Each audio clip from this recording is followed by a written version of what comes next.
Yeah, Ty, with Coach Sheridan getting an OC job, just what has he meant to you, and how happy are you that he's kind of sticking it out with you guys through the playoffs? Certainly very proud of Coach Sheridan and what he's doing for himself and his brand and his career. He told us as quarterbacks, right, like, he wants to call plays, and then going back to Michigan, of course, like with his family is very, very important to him. So just super proud of everything that he's done. And, he's very important to me, not only as a coach, but as a player and a person. Just because, somebody who I can always come talk to, whether, about football or life in general. So, super happy for him and his family, and it means a lot to me in my career. Let's go to Joe in the middle of the room. Ty, I want to take you back to the Oklahoma game, ask you about a specific play. In the fourth quarter, you hit Jeremy down the sideline that set up the Daniel Hill final touchdown. I just want to know maybe your perspective on that play. Was it an RPO, and what did you see? What gave you confidence to throw it to Jeremy, and then Jeremy making the play and making the catch over the guy's head? Yeah, how can I forget that play? So it was a RPO type play, right? There was a play before that actually we ran a similar type play, and they had one-on-one with Ryan going the other way. And we came back to the sideline, and we were like, hey, if we get another one-on-one chance, like, just, hear me out, or whatever.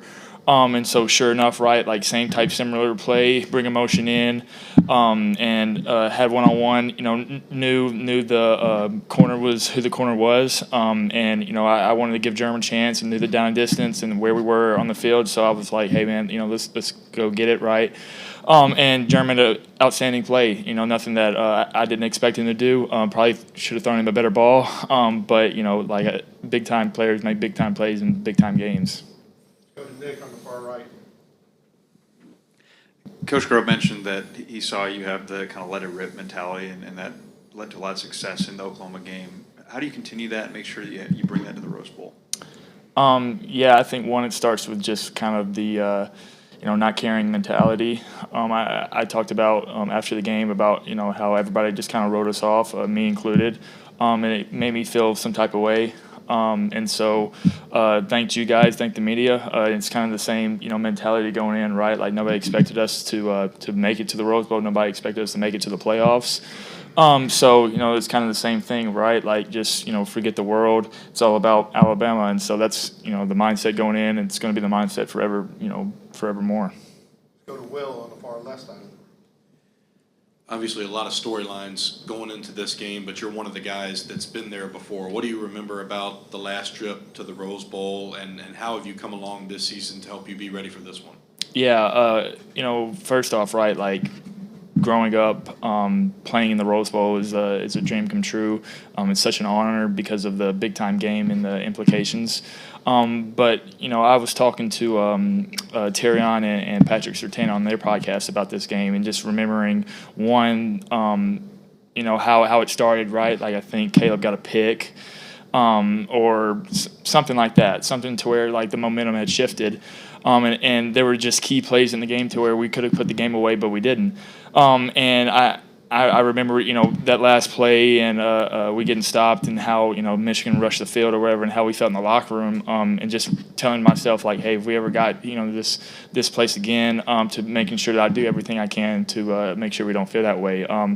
And that's kind of the mindset going in of, making sure that I'm crossing every T and dotting every I, of doing what I can to prepare like I've never won and perform like I've never lost. So that's kind of the mindset going in, and, understanding that, I understand the 1,000th win, if that's not mistaken, like a 1,000th win for Alabama, and just moving on with the season. So. Let's go to Jamie in the back right. Hey, Ty. So Indiana's undefeated, playing in the biggest game in school history. Does that add pressure for you, or does it make it more like, I'm ready to seize the moment? Yeah, I think, if anything, it's more exciting. Indiana is a really, really, really good team. Like, I'm very impressed with what they're doing on film, what they've done throughout the season. Their defense, how disciplined they are and what they do. And it just honestly makes, the stakes bigger, right? Like, number one team in the country, 13-0, Big Ten champions, got the Heisman Trophy winner, got one of the best third down defenses in the country. So, being able to go out there and play and perform and be a competitor is all you can ask for. So, the team's super excited, and the guys are, just ecstatic to be there. Let's go to Chase on the front left. Do you know Fernando Mendoza from camp travels or anything of that sort? And if so, what's that relationship like? Yeah, I do not know Fernando. I do know people who do know him, and they say all great things about him. Just not only as a player, but as a person. Watch his interviews and just very, very impressed with what he says and what he does. And especially, the tape speaks for itself. He's a Heisman Trophy winner. Just as a player and a person, just ton of respect to him. Let's go to Charlie, follow up with him on the far right here. Just going back to Indiana's defense, when you watch them on film, kind of what jumps off the page first for you? First off, how they all play together. Like, there's not one person on that defense who doesn't play for each other. They all fly to the ball. They all doing their job. Another thing is, how hard they play. They're always flying to the ball, like I said, like doing their job. And just how disciplined they are is the biggest thing. Like, they're always going to be in the right spot. They're always going to make sure that every blitz is, the right pattern, and they're going to disguise it very well.